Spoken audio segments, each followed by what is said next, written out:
Hey everyone, welcome to the Web3 Music Wrap-Up, helping musicians, collectors, and enthusiasts stay plugged in as we work to change this industry. My name is Russ, and today we're going to be talking about the latest projects, initiatives, and tools that anyone involved in the space needs to know about. Alright, let's dive right into it. First off, Water and Music has launched their first ever collective research report. Now, if you haven't heard of Water and Music before, they are a community that existed before Web3, but they have now, through the help of the Seed Club's accelerator program, turned this community into a collective that can actually do research on music and Web3 related topics collectively. And they're doing this via incentive alignment with their new Stream token. So this allows various contributors to actually be properly incentivized and rewarded for the collective sense making that they're doing for this wider network of people who are looking to learn more about the space.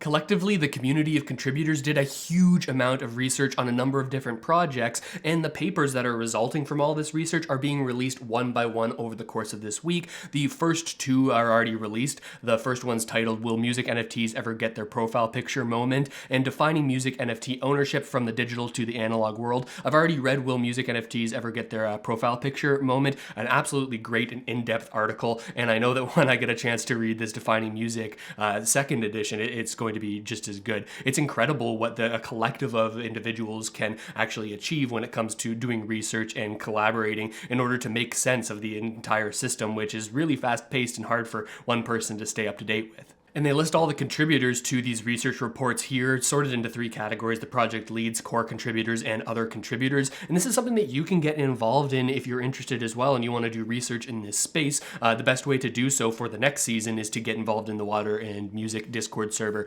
right now, and there'll be links in the description where you can find out how to do that. But alongside the release of these 5 papers that they're putting out that have been collectively researched by the community, they've also done their Season 1 Genesis NFT drop, and they're doing this via Mir, which is a great way for individuals to launch NFTs, social tokens, the great set of tools over there at Mir. And they got overwhelming support, and it's one of the things that I'm feeling FOMO over right now, because I wasn't able to get in here to provide my support for this community by owning one of these, one of 100 NFTs supporting Stream Season 1. But it's just testament to show that there's that much interest in both the collective research community as well as in the music Web3 space in general. So a huge congrats goes out to anyone involved in Water and Music for this hugely successful launch, and I'm looking so much forward to reading the rest of those papers. On the last wrap-up, we talked about the upcoming launch of Sound.xyz, a music NFT minting platform that gives artists the tools to launch NFTs and also adds some additional functionality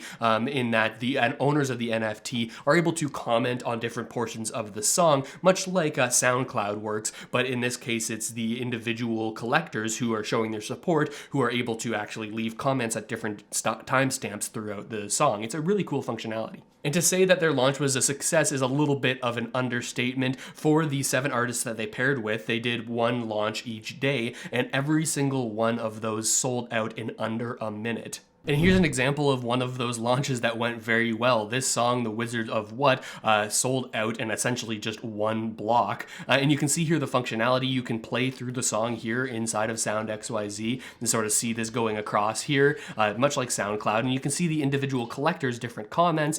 We can see here that as you get to the different points in the song, you can see that collector's wallet address as well as their social profiles and what their comment was. It's a very interesting functionality. Again, we've covered this before, but you can go through all of the information behind the music, what the artist's sort of interpretation is of why they wrote the song, potentially more information, as well as the golden egg function, which we talked about before, and this audience function, which I love. It sort of shows the first to the last backers of these 25 limited edition NFTs, and it shows them in this sort of way that like allows you to sort of see the community that's forming around each of these individual artists.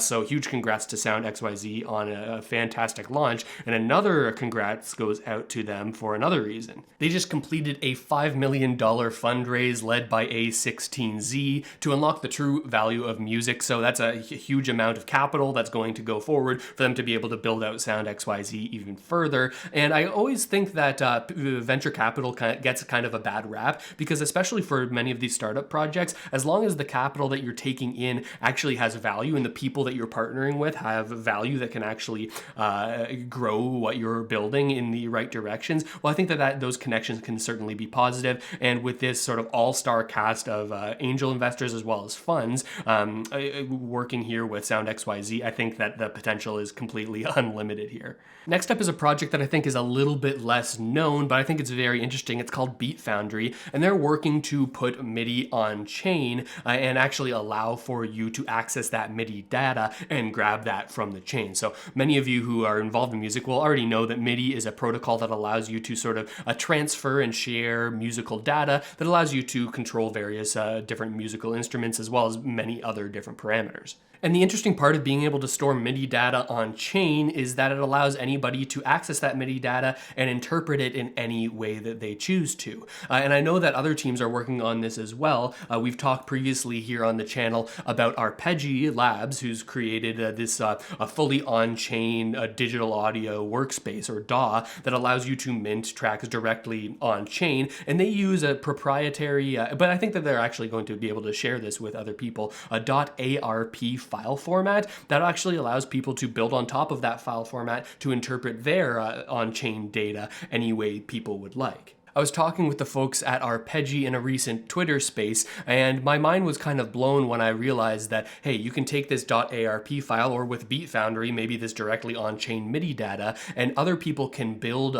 different NFTs or even potentially front ends that can interpret that NFT's data in different ways. So you could essentially have a base layer that is the representation of the song, either in a .arp or directly in MIDI data, and then anyone could build front ends or different web pages to interpret that data in different ways. As a result, we can have this base layer of the song itself and countless different interpretations. And that just blew my mind with the potential creative potential of that entirely new medium. Next up, BT, a popular electronic music producer as well as software engineer, has created an NFT project that seeks to have a generative both visual and audios that will generate infinitely and never loop, and constantly be creating new visuals as well as new audio. This is a super interesting project, and it's especially interesting given the context that the Water and Music first paper that was released was, will music NFTs have their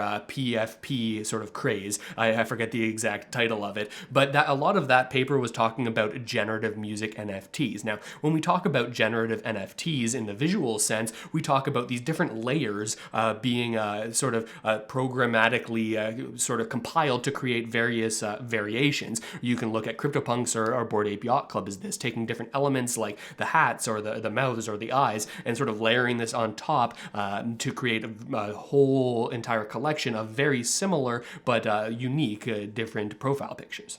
And people have been experimenting with this in the music space as well. I think of Julian Mudd's recent release where Julian actually recorded multiple different stems of the same song and allowed for those stems to be generatively put together to create a whole bunch of different iterations of a similar song, but with different bass lines, different vocal tracks, different vocal processing, all sort of generatively and programmatically put together to create many different unique pieces, all referencing the original. And those projects are all super interesting and just so cool, but I'm also interested in what BT is putting out here, because this uses generative in the sort of a broader sense of the term, where generative doesn't necessarily have to mean having different layers that are sort of stacked on top of each other that are predetermined. It seems that this is going to be infinitely looping and generating constantly new sounds and new visuals, rather than having to rely on layers that are programmatically layered on top of each other at the time of the NFT being minted. I'm looking forward to diving in a little bit more deeply to find out exactly how technically they're doing this and how much of this lives on chain and how this sort of functions within the smart contracts that allow for the NFTs to be minted,